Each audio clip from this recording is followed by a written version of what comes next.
Hello and welcome to this video. It's a pleasure to see you here, and I want to highlight a little bit what we are discussing about today. So first of all, how to start with security inside your DevOps world. So how to migrate from DevOps to DevSecOps. I want to highlight a little bit what tools you have, what are the low-hanging fruits, and how to start efficiently if you have already an existing CI environment. The next thing I want to highlight is what happened with the SolarWinds hack, how this changed our world, our IT world, and the reaction, the executive order from the US President, Mr. Biden. What does it mean? How this will affect our IT environment, how far this will go, and if this is just something for the US area or will it influence the rest of the world as well. So if you're interested in this, all these cybersecurity topics, then you're exactly right now here. By the way, my name is Sven, I'm developer advocate for JFrog, and as you can see, I'm right here in the forest, and we will have two journeys. One is to the DevSecOps world, the other one is to some places here in the woods, so I will take you with me. And if you saw already a few of my videos, welcome back. If you are just here the first time in one of my videos, welcome from my side. It's a pleasure to see you here in this video. And well, if you want to see more about this, check out the YouTube channels, one on the JFrog side and my private one, so I have them in German as well as in English. And it would be a pleasure to get from you not only a few thumbs up on my YouTube videos, I would really appreciate to see you as my new subscriber. But now it's time to start. So what we want to start first, let's see. Who is SolarWinds and why this affected our whole view on the cybersecurity world? Well, SolarWinds itself is a company, a US company, and they have 300,000 customers or so, and they are developing a tool that is able to manage network infrastructure. And guess what's important if you want to manage network infrastructure? Well, you need very high writes. So it's exactly what you need to switch something in this configuration. And the other thing is that if you're managing this infrastructure of a company, then you're in one of these really critical infrastructure parts of the company, because all the communication, everything relies on the network infrastructure. So SolarWinds is a company that built the Orion platform, and this Orion platform is exactly the tool to manage networks. So, but what happened? What happened during the SolarWinds hack and how this infected the rest of the world? So the hacker group just broke into the system from the company SolarWinds, and instead of stealing data or just compromising some stuff that's not working anymore or whatever, they compromised the CI environment. Yes, you heard right. They compromised the CI environment in a way that with every build, the build was not only building the binary the SolarWinds company wanted to provide. No, they added compromised binaries as well. So they have infected binaries now. And having in mind that this company has 300,000 potential customers and an automatic update function, this was a huge multiplicator.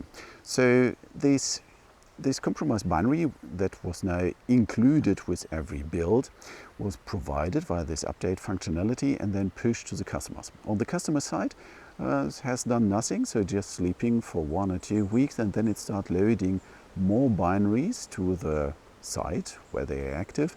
And this means that every SolarWinds attack is completely different. So they have this main hole, this main binary that infected the system, scanning the binary, start working in terms of infecting more nodes and grabbing more binaries to this to have more functionalities.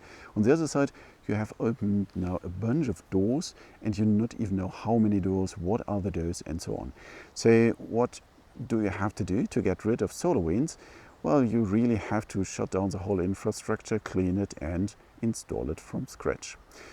Traditional stuff like I'm checking fingerprints from the company that's offering these binaries would not work, because the fingerprint is done over the infected binary. So even if you're checking fingerprints, it will give you nothing. So it will just give you a wrong kind of security. So the next question is, what are the different sides? So what we learned from the SolarWinds hack, what is a big difference compared to others? And the next step would be how to work against this. What can you do to be prepared against something like a SolarWinds hack or whatever attack? What are the different sides of the SolarWinds hack? So first of all, how to prevent that you are not consuming infected binaries. So what's the side of the customer that are consuming stuff, and the other side is how to make sure that you are not this company that is providing infected binaries. So you have now two dimensions, and the other thing is that attacks are not going to the final targets anymore, they are attacking the supply chain. So to compromise your system, you not only have to protect your own system, you have to protect the whole supply chain.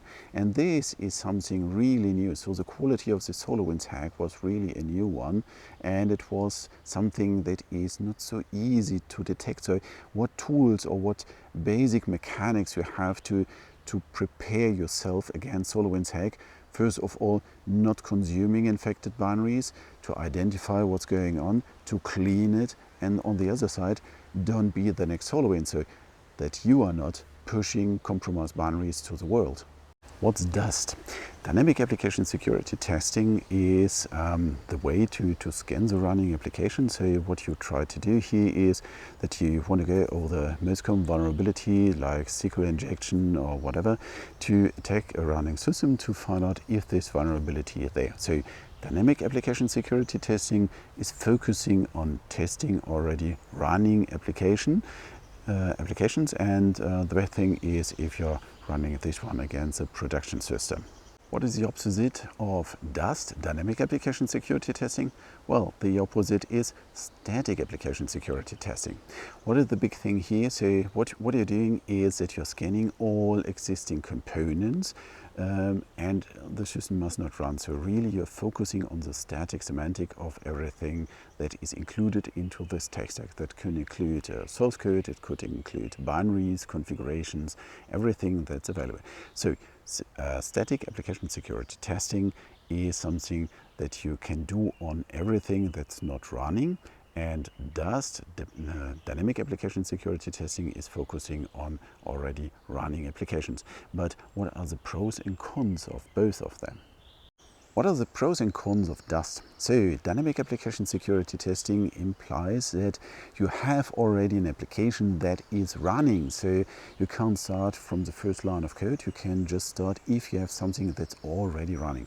This could be just the infrastructure without your application, but it must run.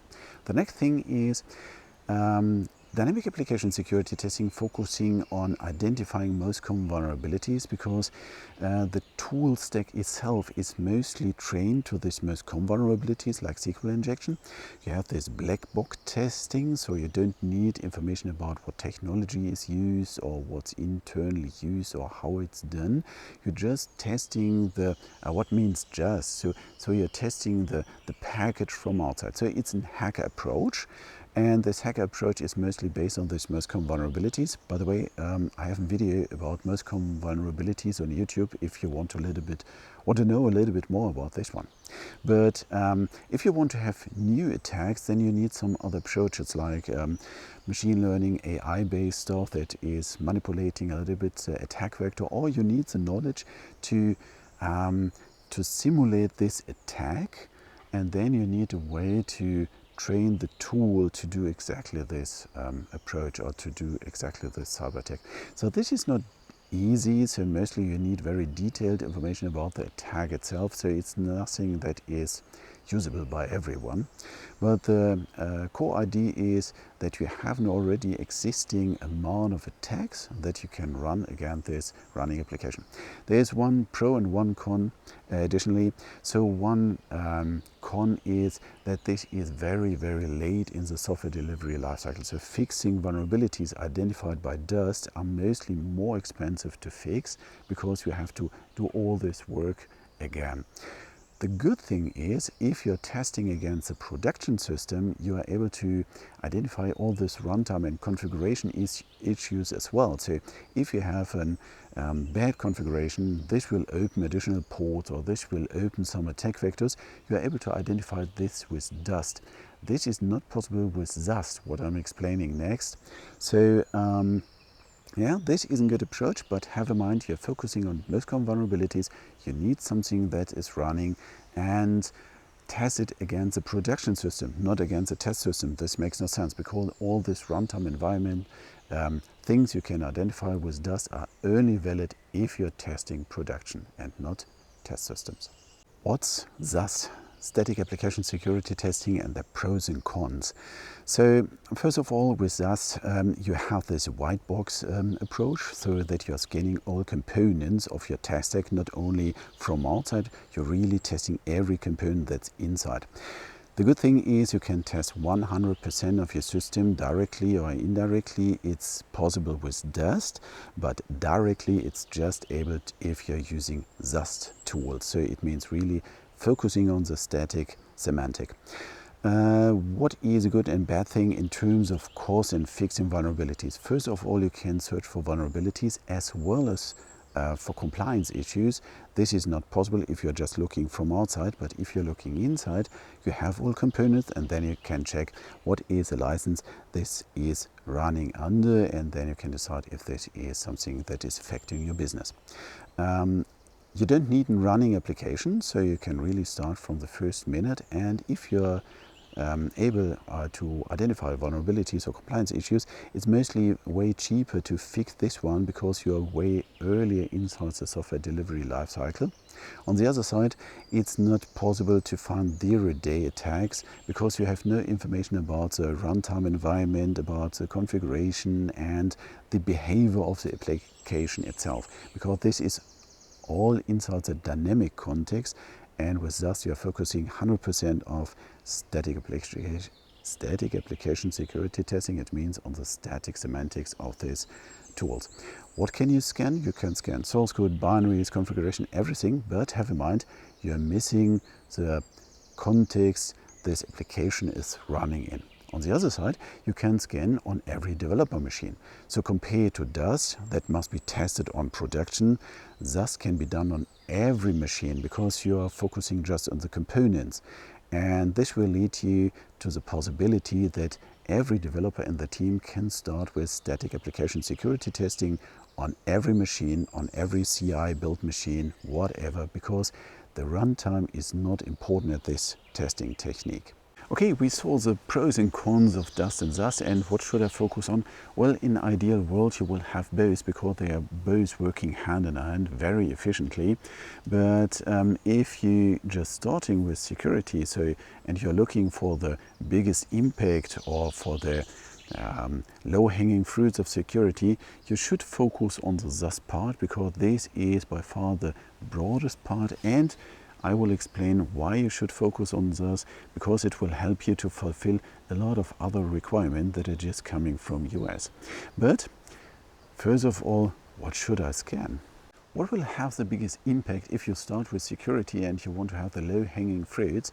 Well, the static application security testing will help you because you have access to 100% and you can scan 100%. And you can scan against vulnerabilities and compliance issues. But what is the best part to start with? Should I scan my source code? Well, looking at the source code part means that first of all, this is a very tiny part compared to all other binaries in the system. And the other thing is, what can you identify if you're scanning source code? You can identify if your source code is invoking some critical functions. Okay, you can try to identify patterns that may be able to be misused. So, and all this may be and will just say exactly what the current state of this is. So we have machine learning based stuff, we have AI based stuff, we have pattern matching stuff, but all these tools are focusing first of all on a very small part compared to the whole system, because the biggest part are dependencies.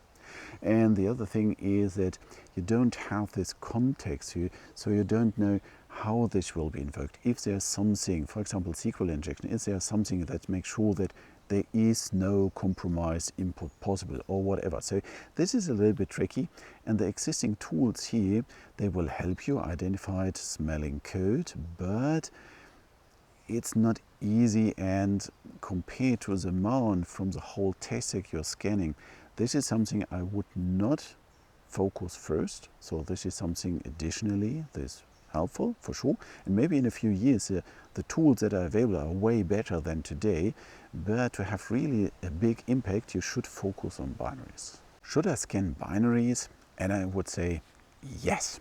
Why? Binaries are by far the biggest part of your system. So if you're looking at everything in your tech stack, so I don't only mean what you're creating by yourself, but all other dependencies. So how many dependencies you have in your project, how many binaries you're using, the operating system, the Docker layer, the Kubernetes universe, the whole tooling part, so your CI environment, your JDK, your compiler, whatever. So if you're checking everything, so if you're looking at this one, binaries by far the biggest part in your whole tech stack during runtime as well as during the production. And then it makes sense to scan all binaries. Looking at the SolarWinds Hack, they compromise the CI environment. And just a question to you, did you ever check your CI environment against vulnerabilities? Well, but it makes sense to check all these binaries because they are available, they're easy to identify, they're easy to, what means easy, but they're good in terms of how to identify vulnerabilities, compliance issues, and if you have something like a package manager, you have all the metadata around. So this dependency is based on the following dependencies, directly or indirectly. So should I scan binaries? Yes, because this is the biggest beast and you can scan against known vulnerabilities as well as compliance issues. And this is the biggest amount of weak points you will have inside your system. Okay, what are the requirements for a good binary scanner? So if you should focus on scanning binaries, you need a good binary scanner. And what are the requirements? The requirements are mostly based on the metadata, not on the scanner itself. So scanning one binary is one task that's well defined. So you have the input, you're scanning the binaries, you have some metadata, maybe in terms of I can identify via fingerprint this is this binary and exactly this one. So you can have this blacklisting or whitelisting approach. But what's really impactful is if you have all metadata around this binary based on the package managers. So mostly all dependencies in a system, direct or indirectly, are managed by package managers. And if you have the knowledge about a package manager, you know all this meta information around this, so direct and indirect dependencies. Sometimes you are able to identify even the dependencies over technical borders. So what are the best requirements for a binary scanner? The knowledge about package managers, access to these package managers, being able to go over technology borders and not only focusing on one tech layer. So a binary scanner that's just focusing on Docker layers is not so good as a binary scanner that can scan the Maven dependencies, the Debian packages, the Docker layers, the Helm charts, and all the stuff where this tech stack is running in. So these are the requirements for a perfect binary scanner. So one question might be, what tool should I use or should start with? Well, I would recommend to have a look at the free tier because there we have Artifactory and we have X-Ray. And Artifactory is a package manager, so you have exactly all this meta information about the package managers itself, so direct and indirect dependencies. You have the information about the build itself, if you're using build information or storing build information there as well. And on the other side, X-Ray is scanning over all these package managers and technologies. And the best thing, inside the free tier, you can use it for your own projects, privately or commercially, for free. So you just register for the free tier or come to one of the workshops. I will show how to deal with this one, or just try it by yourself. If you want to know how to start with this one and you are not able to wait until the next workshop will start, just go to my YouTube channel. I have a few how-tos, how to start and ramp up a basic project and the free tier. What is the right time to scan binaries? If you're focusing on scanning binaries because this is the biggest part, so make it sense to scan them during production or inside the production environment. Well, to say the truth, my personal opinion is that it doesn't make sense to scan binaries in production because you have all these previous steps, and inside production you don't have more information about the static semantics, you just have additional information about the runtime environment. So your tools that are scanning for static stuff, makes no sense to use. So in production, the only thing is monitoring and dust tools, because they can use the environment and configuration and all this meta information that's available in runtime systems. So scanning binaries in production, my personal view is it makes no sense. So what is a better place? Okay, if scanning binaries makes no sense to do it inside the production time because you don't have additional information that you can use for static analysis, then what is the right time? Okay, so it means you must do it earlier. Before I'm talking about what are the previous steps, I want to highlight the term shift left, because you will find this in documentation or other videos as well.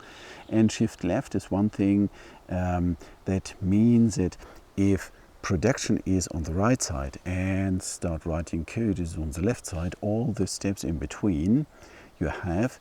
If you are going more to the left, it means you are shifting left, so you're pushing something more to the left, more to the beginning of the production. And yeah, read a little bit more about on Wikipedia or other resources you will find in the internet. So shift left means pushing more and more to the beginning, to the root of creating or consuming or adding vulnerabilities. So right side is production, left side is the concept phase, and now we start shifting more and more left, because what is the best part to scan and what are the different steps you can use? Okay, if shift left means that we are going from production a little bit more to the creation process, to the left side, what is the next part? The next part is the CI environment. So everything that will be built automatically after you coded something, everything that's preparing the binaries that are running in production. Make it sense to scan inside the CI environment? Yes, definitely, because here you're composing all the final binaries, here you're consuming all binaries. This is a working horse, the CI environment, so it makes sense that here some kind of scanning is implemented, because everything should go through this final step. So it's the last border before you are going to production, and the machine is doing a good job, so because it's doing always with the same quality, with the same speed and with the same behavior. Yeah, scanning inside the CI environment, definitely, so shift inside your CI environment. What is a bad thing? The bad thing is that you wasted already some time during the coding time. So is there any previous step you can use additionally to scanning inside the pipeline? Yes, we have one step that is a bit more powerful in the beginning of the production phase. What's more left than scanning inside the CI pipeline? Well, this is immediately inside your IDE.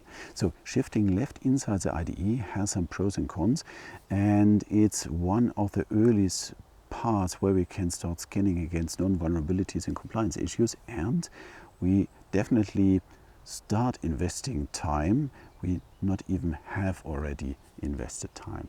This means if you're scanning inside the CI pipeline, this is good, because this is a final border, this is a quality gate you have to pass. There is a verification, but to find to work or to fight against known vulnerabilities and compliance issues, the better place is inside your IDE. Because what are you doing if you start coding? You're writing a few lines of code and then you start adding some dependencies, and this is exactly the right time to scan, because if inside your IDE you will get the information, oh, there is a vulnerability, or this is a wrong license, or there is an indirect dependency that doesn't fulfill our requirements, you can react immediately. You can stop using this library, you can change it, you can change the version, whatever is necessary. So inside the IDE, you wasted less time, less money. You are mostly more flexible as changing during the CI phase. And this means fighting against known vulnerabilities and compliance issues, the best place from my personal point of view is you should start inside the IDE with this.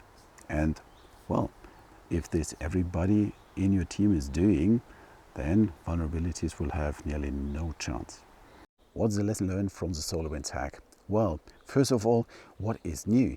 So the new thing here, and the big thing here, is that the attacks are not against the final targets anymore. The attacks are against multipliers, against supply chains. So it means that instead of focusing on the targets they want to hack, they're going to somewhere who's delivering something. So they're going to some part in the delivery chain, and this will lead to a few questions. For example, are you part of a delivery chain? Are you part of this target they want to reach? And I would say yes, definitely. We are directly or indirectly now targets, because the SolarWinds hack is not focusing on the main things they want to get. Now they are focusing on everybody that is somehow related to this supply chain. So if SolarWinds is affecting the supply chain and try to find multiplicator, so is this a risk for us? Yes, definitely, because we are consuming binaries. We are consuming so many binaries. So during the time we are coding, we are adding dependencies. So we are consuming binaries. We are using technologies like Docker, Kubernetes, the servlet container, whatever. Yes, this is consuming binaries. We are using operating systems. We are consuming binaries because we are not writing operating systems by ourselves. And have in mind includes the whole tech stack for your production as well. So scan your CI environment, scan your linker, your compiler, your tooling, what you're using, because these are all binaries that can be or could be compromised. So we are consuming binaries, definitely. Should we scan all of them? Definitely. But what was the other side of the SolarWinds hack? The other side of the SolarWinds hack, yeah, definitely, it was distributing binaries. Are we distributing binaries? Oh yes, because I'm coding some stuff and then I'm distributing. I'm distributing to our production system, or I'm distributing something that our customers are using. I'm distributing binaries because I'm offering a free open source project, whatever. So we as a software developer, we have now these two angles of the SolarWinds hack. We are consuming binaries, definitely, and we are pushing binaries. We are multiplicators. So this means we should be aware of what's going on of the whole supply chain, and this is what we learned from the SolarWinds hack, scanning the whole supply chain. So we are not the only one that learned from this SolarWinds hack. So lesson learned. Well, even the US government got a big lesson learned, because governmental institutions, departments also were infected by the SolarWinds hack, and this was bringing a big wave inside their internal communication and structures. And this was leading to the executive order. And who gave it? It was a Mr. President, Mr. Biden from US, and he gave an executive order on or off cybersecurity. So it means there was a statement. It was related more or less to the SolarWinds hack, because this was definitely a new quality, and the impact of the SolarWinds hack was huge. Because to get rid of SolarWinds stuff, you're not even removing a binary, you really have to remove the infrastructure and ramp it up from scratch. So what is the lesson learned? So who gave this one? It was the president of the from US. And why? It was a reaction on the SolarWinds hack, but me as a non-native or non-US citizen, I never heard about term executive order. So what is an executive order and what does it mean? The first time I heard this term executive order, to say the truth, I had no clue what does it mean, because I'm from Germany. I have no clue about the governmental structures and the rules and all this stuff from US. But I started reading a little bit, and what I found out, so I'm not a lawyer, so it's just a very simplified explanation, but the executive order is coming from the CEO of the company US. So let's say the president is the only one that can give executive orders, and if you look on to this president, like a CEO of a company, what can he do? He can influence the way this company is working. He can't change the rules outside without any rule. So he cannot just decide we are increasing taxes or decreasing taxes, or we are changing some law or whatever. But he can give this executive order. That means how this governmental organization is operating. So, and if this executive orders is against the law, the US law, then there are some other institutions that can work against it, or can say this executive order is not right or whatever. So I'm not very detailed informed about this one, but the main thing is an executive order will influence how the governmental structure will work. And the executive order of cybersecurity will make sure that everything that has something to do with software that is used or produced by the US government will be infected by this executive order. And then is the next question, how is this legal binding of this one? So what is this? And another question is, why should I care about an executive order in US if I'm in Europe or somewhere in the world? And these are two questions I want to have a short look at now. So how is an executive order from the president, and he's the only one that can give this executive orders, how this legal binding? So there are several rules. So the executive order can only be done for how the government works, so for internal structures, how this is operating and what are the rules. He cannot use an executive order to increase taxes or decrease taxes or change law that's affecting everybody on the street directly. So for this they have other structures, but mostly it's in a way that this executive order is influencing the governmental structure, and the governmental structure and how it operates will influence directly or indirectly the economy as well. So the main question, how is this legal binding? Well, it's just an advice, or it's a construction that will change how the government internally will work, and then they will check if this is against law, yes or not. Okay, there are a few things left. So first of all, what is the content of this executive order? So what they are defining. So the executive order is now describing this SBOM, the software bills of material, and you need a fully list or description of all software components that are used directly or indirectly. Speaking in terms of Java, for example, if you have a Maven dependency, it's not enough to write down, I'm consuming the dependency A, B, and C.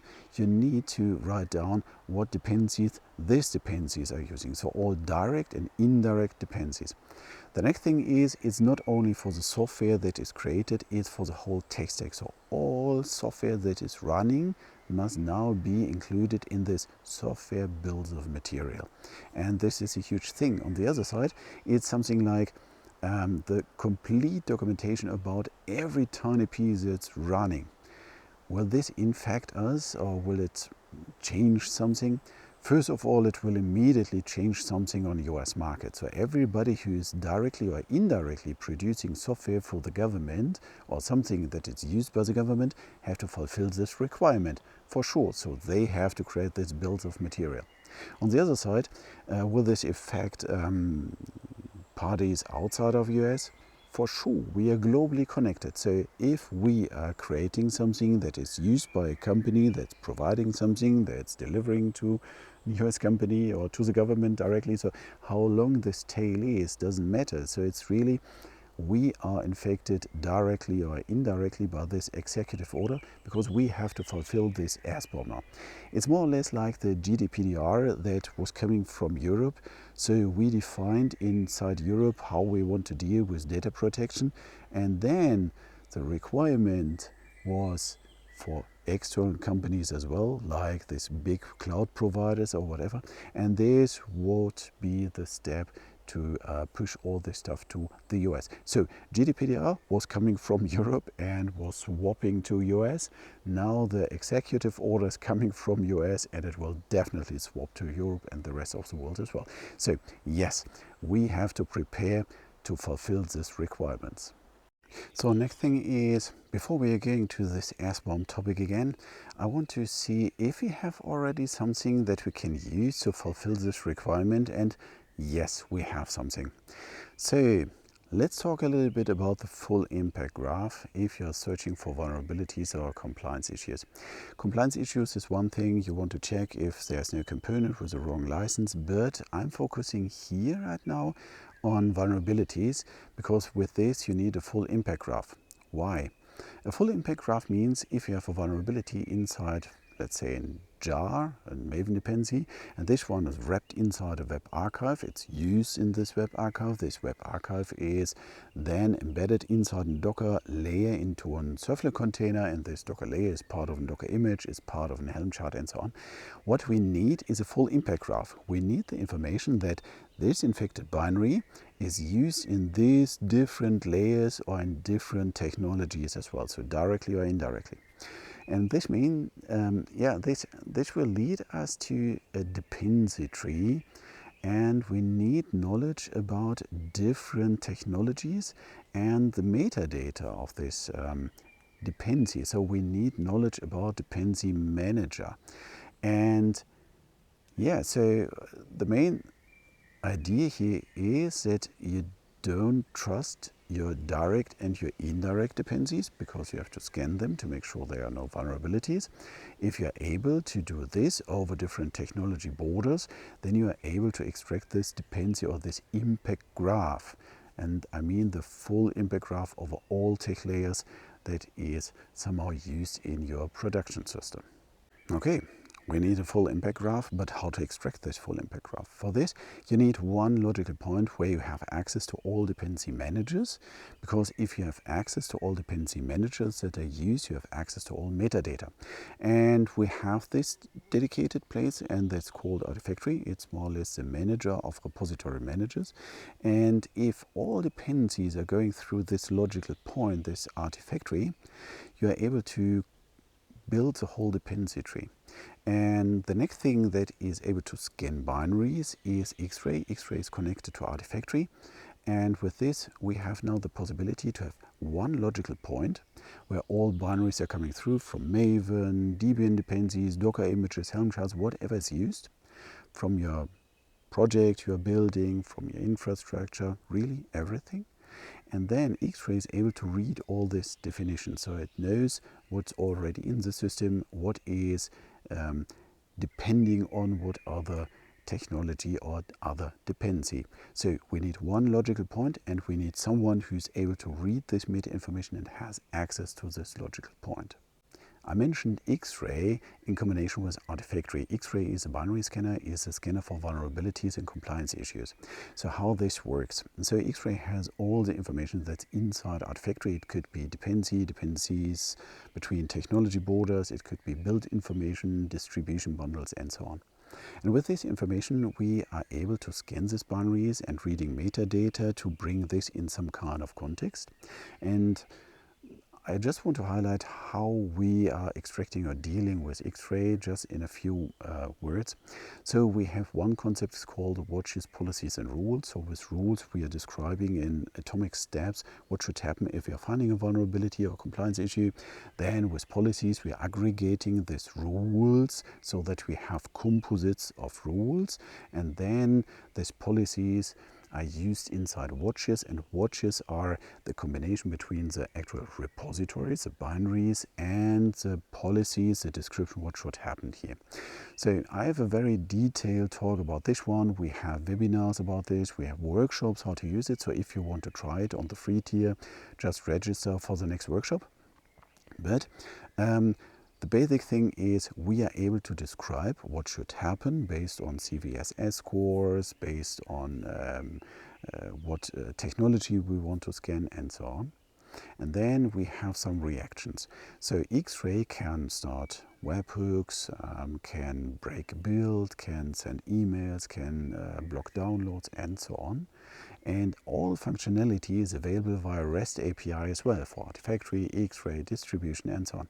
So with this, we are able to integrate in every ecosystem that's already existing, or you can just create dynamic workflows with this. So I found the vulnerability, I'm going to this reporting system, the reporting system will call me, give me all this data to extract, and so on.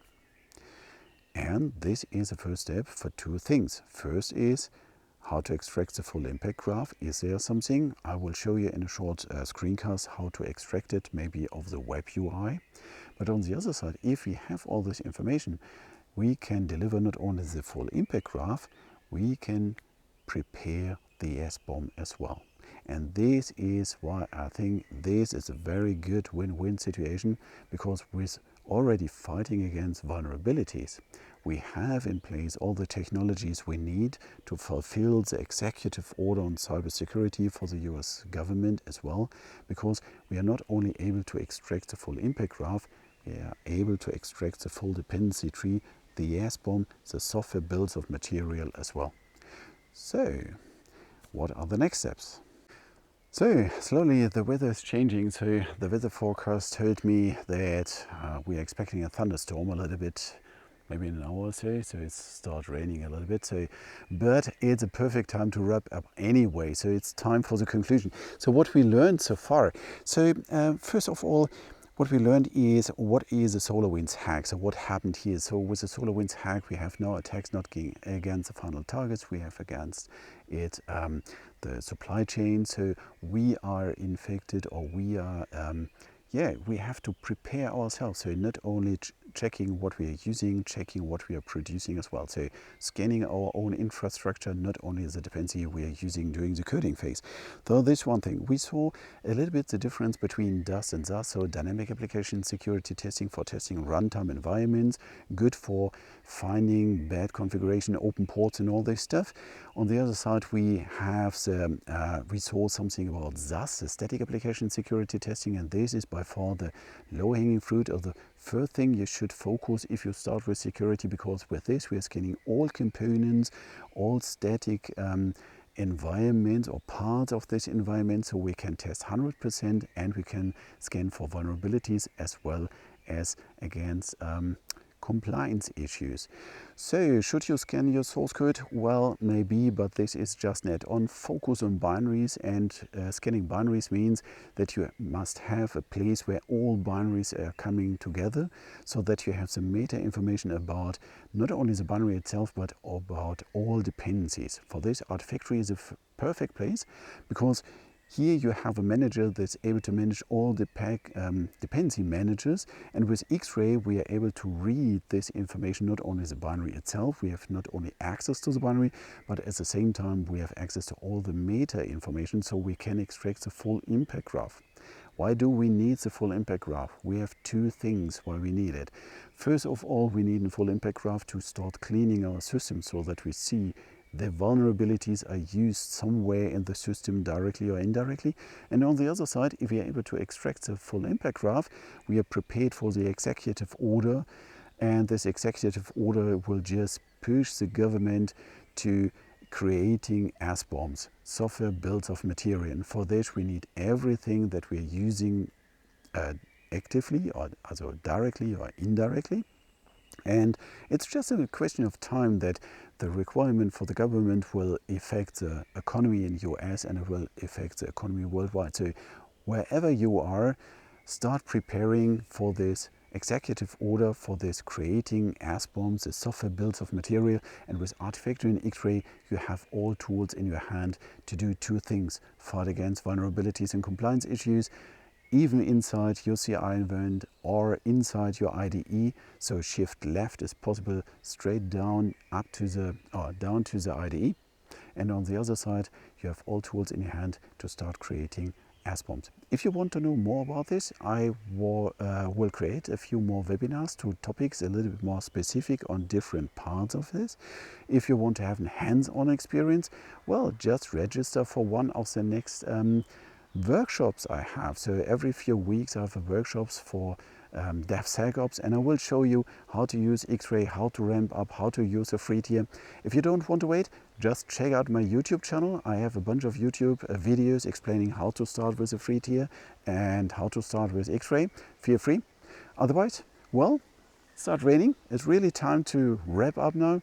So you are able to reach me on Twitter, on LinkedIn, on YouTube. If you want to see way more of these outdoor style IT videos, then just check out my YouTube channel. I would really appreciate to see you there as my new subscriber.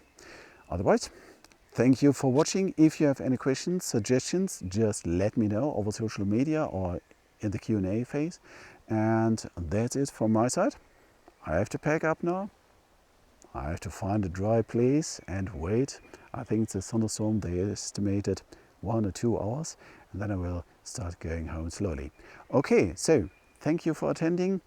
Have a nice day. stay safe and see you.